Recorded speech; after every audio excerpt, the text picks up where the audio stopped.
Well, hello.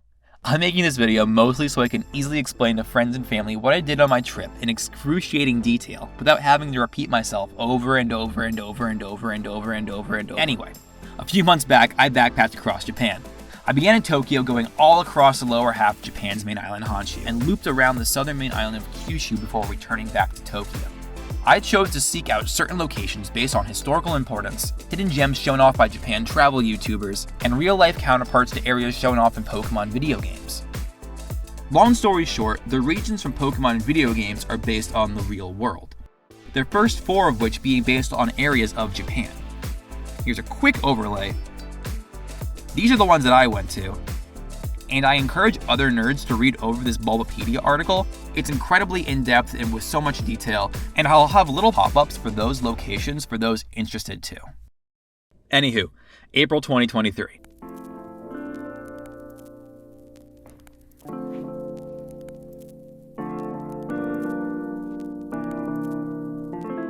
All I have to do is get to LAX for my flight to Tokyo. Everything's going smoothly. Uber to the metro was a breeze.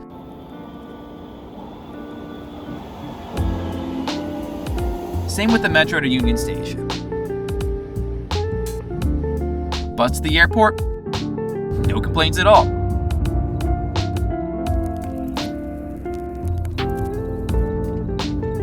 Waiting on delay after delay on this United Airlines flight, only for it to be entirely canceled? Literally run to the airline service counter to beat this line, and oh boy, Korea, here we come, I guess. After a whole day spent idling around LAX for reasons entirely out of my control, I wasn't losing my sanity at all.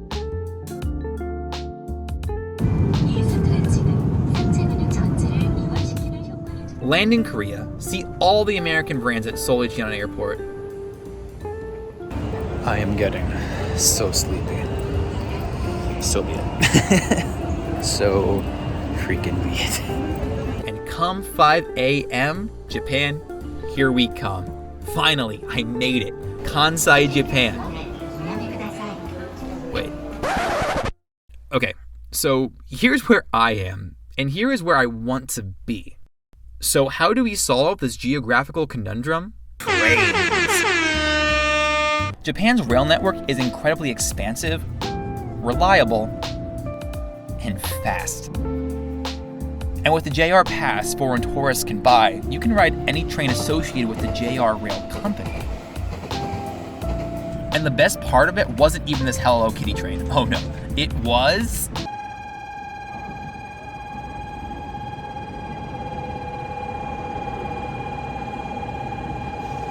Oh, you beautiful Shinkansen, how I miss you. From my transfer stop in Kyoto, I could get to Tokyo in about 2 hours, going over 370 kilometers in distance. And now, half a day late, I finally made it to Tokyo Station. I got my Suica IC card to pay for local trains and got to my hostel. I was expecting some sort of small, cramped living quarters since Japan is known for that sort of thing, but despite the squeeze, it was incredibly comfortable after this ridiculous journey. Since it was so late and I was jet-lagged like mad, I walked around the nearby Shinjuku district and took in the neon lights before eating at Omoide Yokucho. I didn't grab many photos, but there was small eatery after small eatery all jammed down these back streets, and the noodles I had were super fresh and filling, and made for a great welcome. Following this was the Tokyo Metropolitan Government Office Building. Atop the skyscraper was a wide-ranging lookout area, and while the rooftop section was closed, the views from the interior were still inspiring. It was at this moment I had realized I'd actually made it. I was in Japan, let alone Asia, for the first time, and so many things I wanted to see were within eyesight. Tokyo Tower, Yoyogi Park, that wonky-looking building from the Lego set I have. It finally sunk in. This was merely the first day of 3 whole weeks of being able to travel and explore Japan.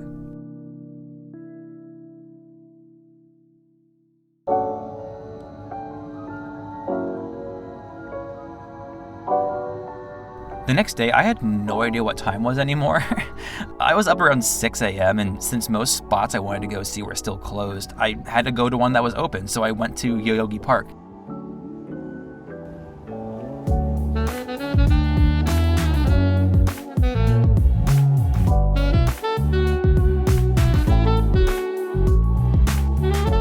Perhaps it was the lack of people bustling around, or maybe it was the peaceful aroma of trees silent in nature. But this place really felt special. Meiji Shrine sits next to the park, and giving an offering and sitting there in peace felt like the protectors of the shrine were just welcoming me to their beautiful nation.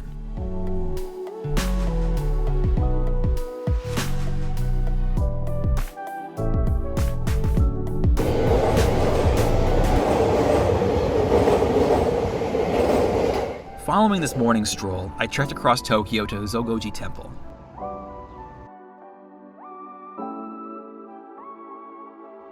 I didn't stay too long since the staff were setting up for some sort of event, but behind it stood Tokyo Tower, an easy to recognize landmark. And if Japan has one thing I love, oh baby, it is a city overlook.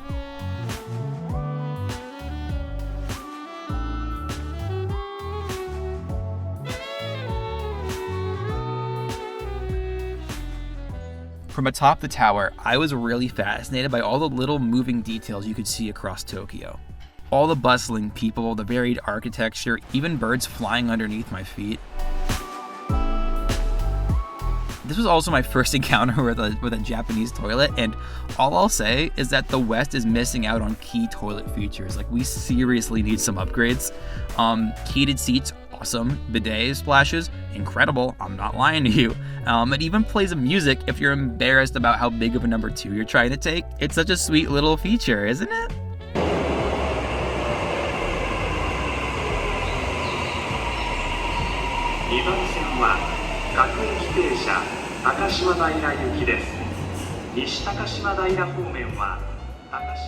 Taking the metro, next up was the Tokyo Imperial Palace and Gardens. The actual palace is off limits to the general public. It's comparable to like Buckingham Palace in the UK. But the turrets, gates, and bridges lining the moat of the park were just stunning.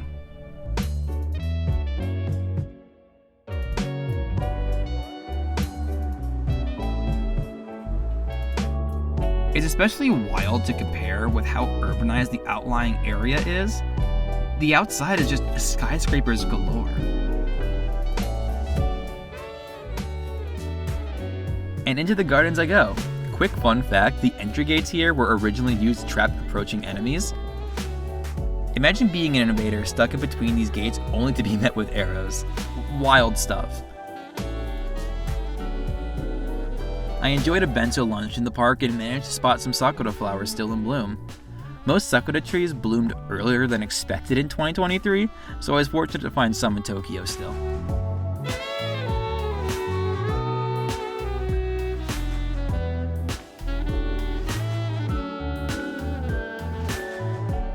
I aimlessly journeyed through more parks before arriving in Harajuku, the hub of Tokyo's youth culture.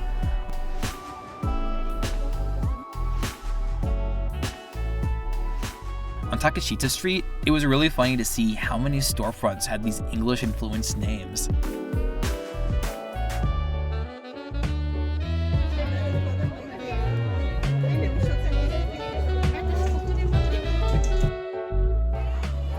You could feel the pop culture coming from all over, and one thing I discovered was that there are all these tiny little peaceful shrines tucked away in alleyways in Tokyo.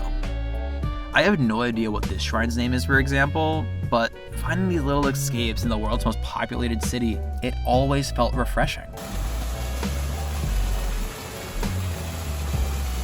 Now, the main attraction of this making up for lost time day was Shibuya. Famous for its crossing, you felt the bustle and hustle everywhere. A notable attraction here was the Hachiko statue, dedicated to an incredibly loyal dog who sat outside of Shibuya Station for 9 years, waiting for his deceased master to return.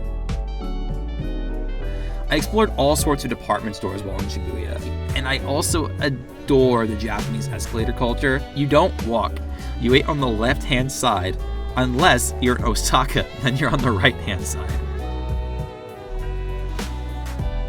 Naturally, out of all the stores I purposely sought out, the one I was looking forward to the most were the Pokemon centers. All of them were filled with so much Pokemon merch and awesome replicas. Some even signed by the leadership of the video game staff, which is pretty cool. Just look at this Mewtwo in Shibuya. It's just so cool.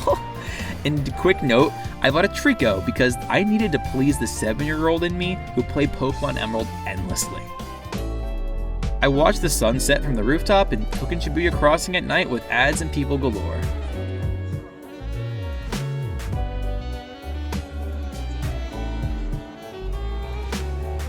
Simply put, a great day in Tokyo.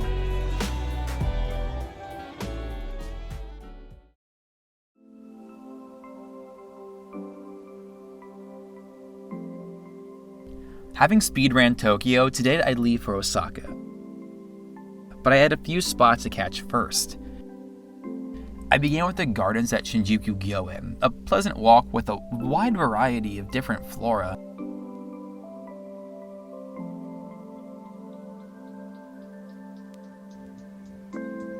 Which ended with rain pouring down for a while, but that wouldn't stop me from finding this specific staircase. One of my favorite films of all time, Kimi no Na wa, also known as Your Name in English, uses this exact spot during its last scene. Even though this film is animated, it uses reference from real-world spots with a near one-to-one replication, which is incredibly impressive. It's also funny to me because these are just stairs leading to a shrine, but this movie has given them an entirely new meaning. It's funny how art can do that to some things.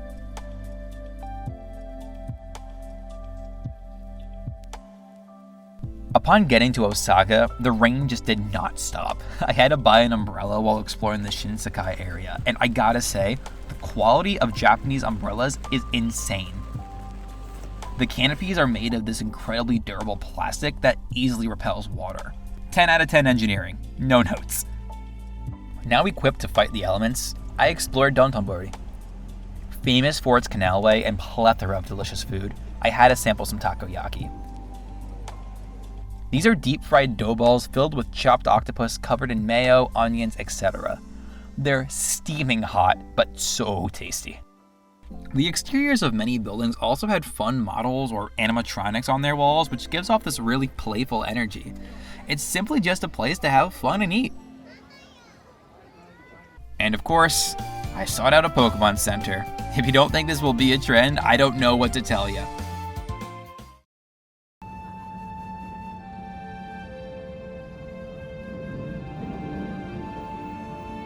Today's misadventure took me to Nara, a short train ride away from Osaka.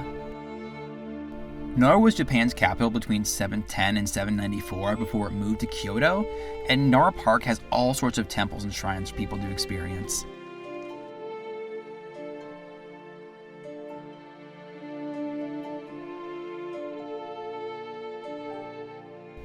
I especially love the huge 5-story pagoda here, because it reminded me of playing the early game portions of Pokemon Heart Gold and Soul Silver, which used this exact kind of architecture. Plus, there was just so much here. Buddhist monks were out doing what I assumed to be a morning ritual, sacred halls housing centuries-old wooden Buddhist sculptures, and then there's the deer.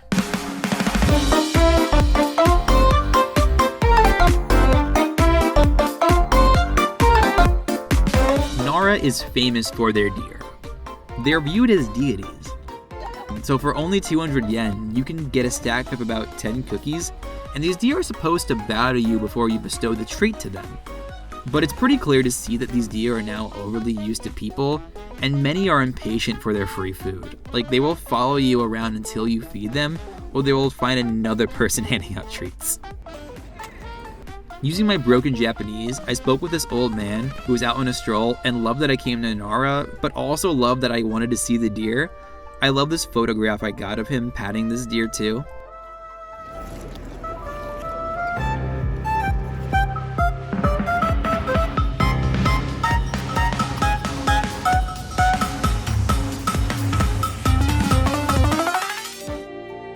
Another highlight of Nara was Todaiji Temple, which is simply gorgeous to gaze upon.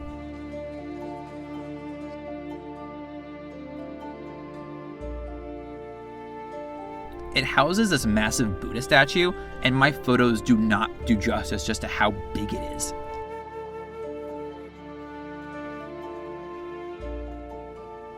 Heck, it's hard to emphasize how big this hillside park is in the first place. They have all these different spots to stop and see.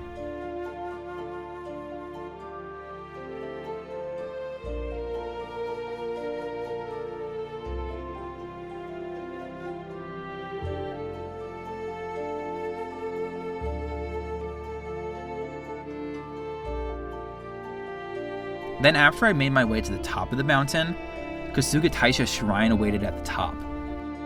And the lanterns lining the vermilion painted walls here were just unlike anything else I went to.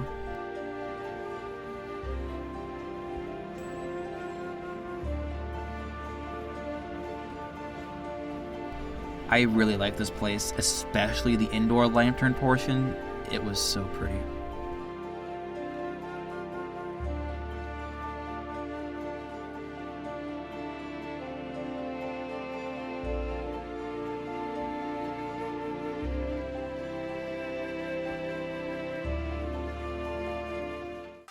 Also, I had McDonald's that night at Osaka Station. Teriyaki sauce on a burger is not my thing. I don't think it's that good. And also, Pokemon Center number 3, there's a Koraidon statue. That's right, I'm keeping cats.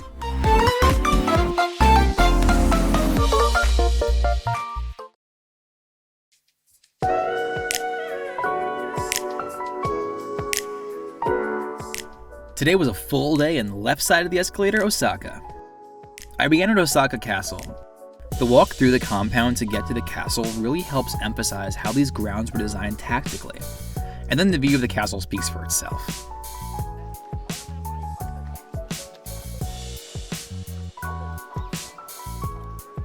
So much detail was put into the exterior, and when atop the castle, seeing the Shachihoko up close is just a fun novelty.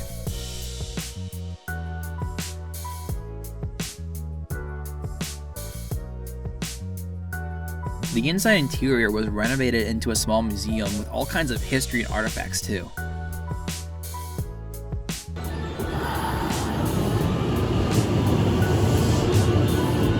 Since the sun was shining, I had to return to Shinsekai for a proper experience. I had some kushikatsu at Kushikatsu Durama, which is a popular restaurant for this dish. Kushikatsu are deep-fried meats or vegetables on skewers that you dip in soy sauce. They were created in the Shinsekai area, so I had to eat them here. Next up was Tsutenkaku Tower. While this was clearly a gimmicky place, I just couldn't resist the view from the top.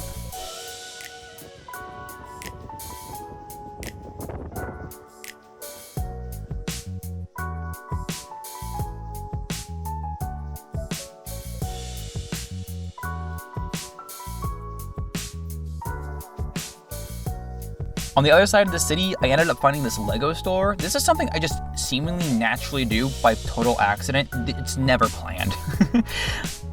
I was looking for this aquarium, by the way. It housed mostly aquatic creatures from the Pacific Rim, which felt like a way too good opportunity to pass up on as an East Coast born and raised American.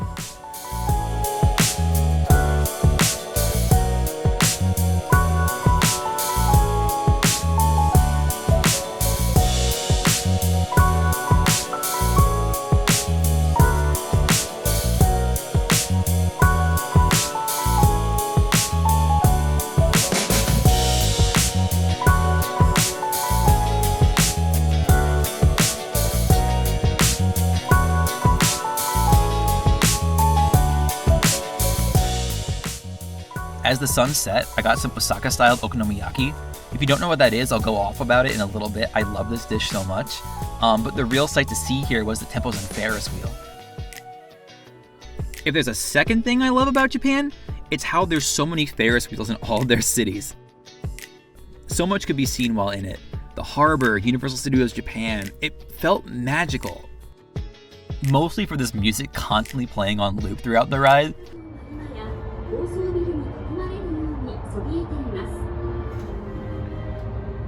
Now, you are enjoying the view from around the summit at 112.5 meters.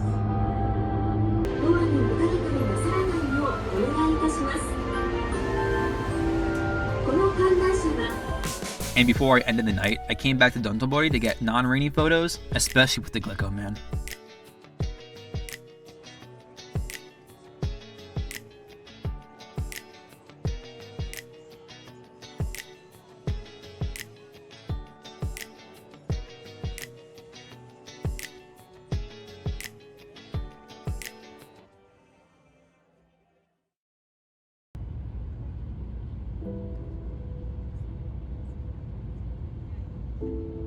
To Hiroshima we go. Of course, the city is known the world over for the nuclear bombing that took place here on August 6th, 1945 in World War II. Due to this, the first place I had to go to was the Hiroshima Peace Park. The museum truly walks you through the horrors of the bombing and what it was like to be an everyday person during and after that tragedy. It's graphic, disturbing, yet real without holding any punches. It makes you feel grateful to live in a mostly peaceful time. The park itself has several memorials dedicated to the civilians who lost their lives, the starkest being the Hiroshima Dome. The bomb went off about 150 meters above it. It's the only standing structure in the epicenter of the blast that survived. These remains stand as a tribute to the hundreds of thousands of lives lost, and serves as a chilling symbol against the bleak future that nuclear war would inevitably bring. On a lighter note, the city was still preparing for the Hiroshima G7 summit when I visited, and I found the event's slogan incredibly fitting. Koko kara sekai e, koko kara mirai e. From here to the world, from here to the future. Next up was Hiroshima Castle, completely rebuilt after World War II to its original late 16th century look. The wooden architecture and exhibits on display made it stand out from Osaka Castle.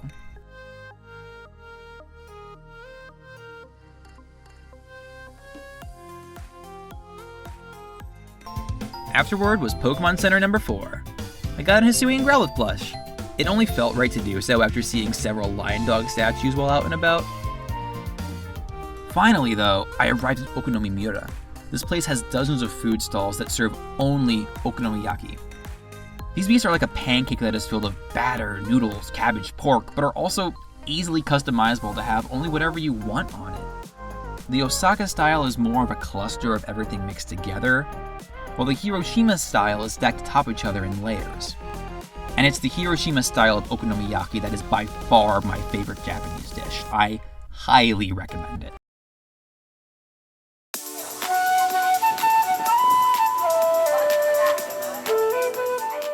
Outside of Hiroshima is Miyajima. This island is famous for its giant torii gate that stands tall in the sea. Luckily, it's only a short train trip and ferry ride away. Once ashore, you truly feel the might of the torii gate.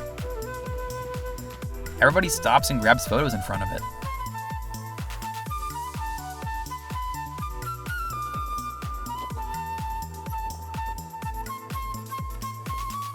And the gate leads to Itsukushima Shrine, where the tide rises and falls below the shrine's elevated floorboards.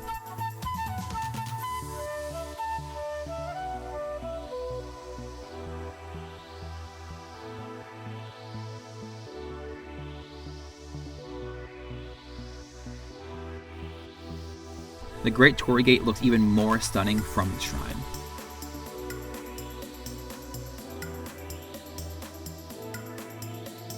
I also bought a little amulet that I believe gives protection.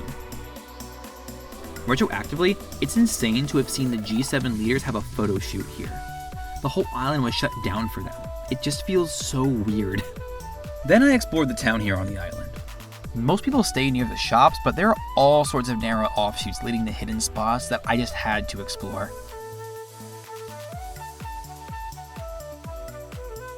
And of course, plenty of temples. Especially these little Buddha statues. I personally adore the ones with knitted hats. But my most memorable highlight was climbing up Mount Misen.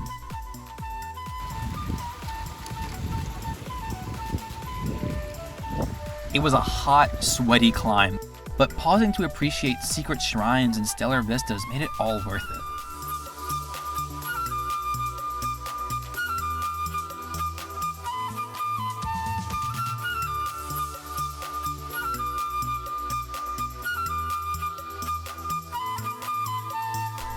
Like, how often do you get to see islands from the top of another island?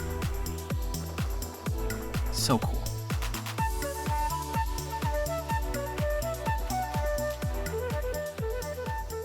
And instead of hiking back down, I took the cable cars back into town.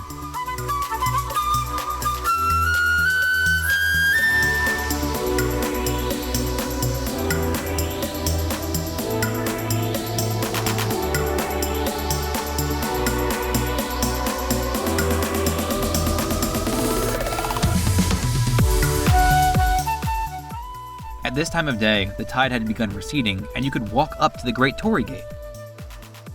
Like, you could actually go up and touch it.